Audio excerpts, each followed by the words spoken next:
if we have faith, well, I won't say if we, let me talk about myself. That way nobody gets upset thinking I'm talking about you. If I have faith that somebody is coming to stay at my house will always, that is now, at this very moment, be ready to accept company. That is, if you came to my house now, some people, when you go to their house, in their dining room, the dining room table is set at this moment. If they had an extra bedroom, the bedroom is already cleaned up. The bed is already made, expecting at this present moment somebody to come over.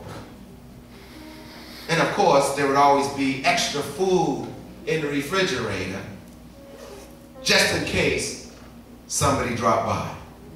Could you turn to somebody and say, neighbor, that's not my house.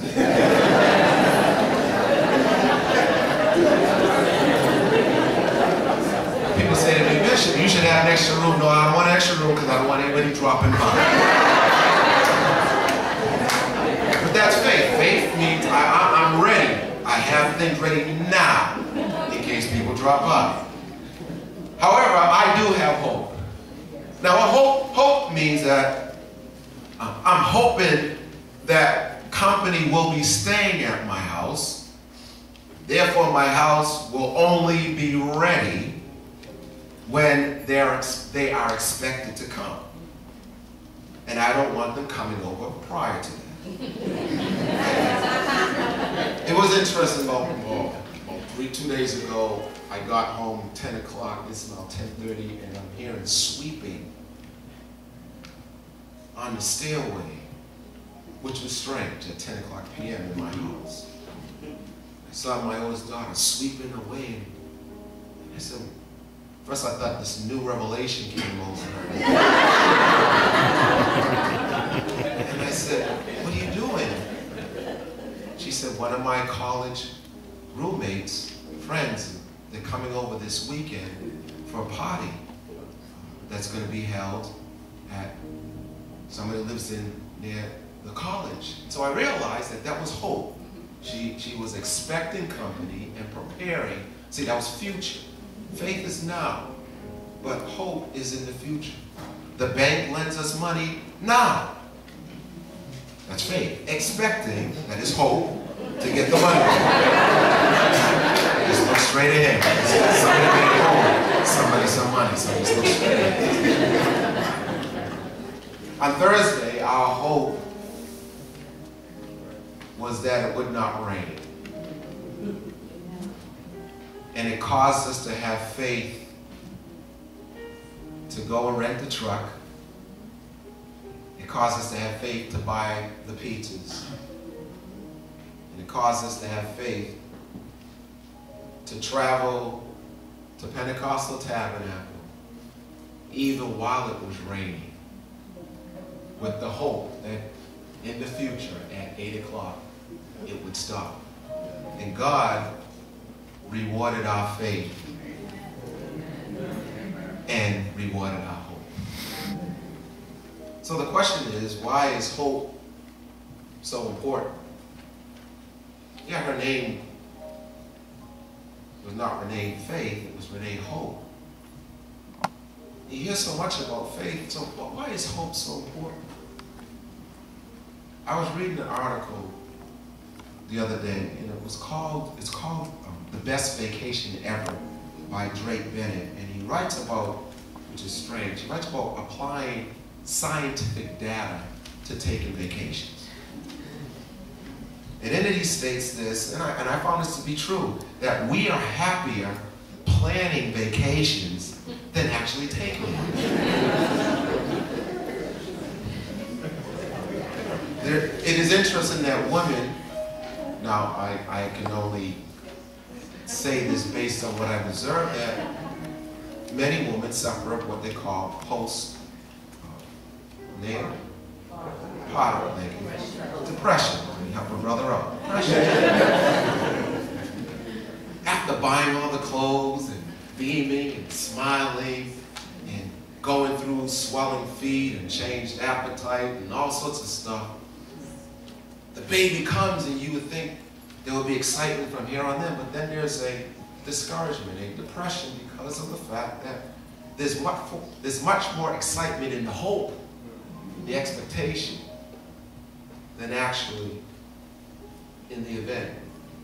Even in weddings, people are preparing, getting excited over preparing for the marriage, and then once it happens, it's like, what do we do now?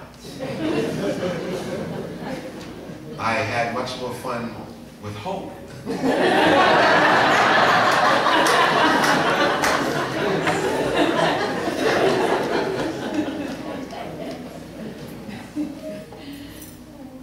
But Renee, hope. Born again hope. Renewed hope. Occurred 2 years ago when she was 55 and had the audacity, the boldness to relocate to a different environment in order to see her faith become realized. And she had an expectation that when she came here, something new and fresh was going to happen in her life.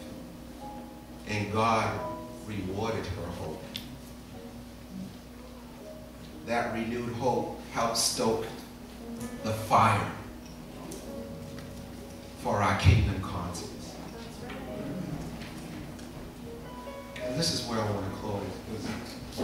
I think God honored Renee by stopping the rain. Because he knew that her family was making every effort to come here to see something that would epitomize the ending of her life. What do you mean, Bishop? We've always done outreaches. But about a year ago, when Renee was really getting the word inside of her, realized that all that she had been through in the past, God was going to use in the present to help other people. Her and Chris developed a ministry to the homeless called Reach Out, in the hope of helping the disenfranchised. But Renee said, wait a minute. Reaching out is not good enough. I don't know if you remember. She said, we can't call it reach out, because that's hope. We need to call it reach out now, because that's faith. And she passionately pushed us to add a component in our outreach to those who were disenfranchised. And I think God, to honor her, allowed us to have one of the greatest outreach projects we ever had, which you, as the Stokes and Hope family, experienced on last Thursday. Because it was the first time we ever had a medical component with dentists, physicians, and you saw it. It was an amazing, amazing time of not only exalting the God who Renee served, but also ministering to the broken. Because the thing you need to understand about the cross is that the cross is not simply vertical. That is us ministering to God. But the cross is also horizontal.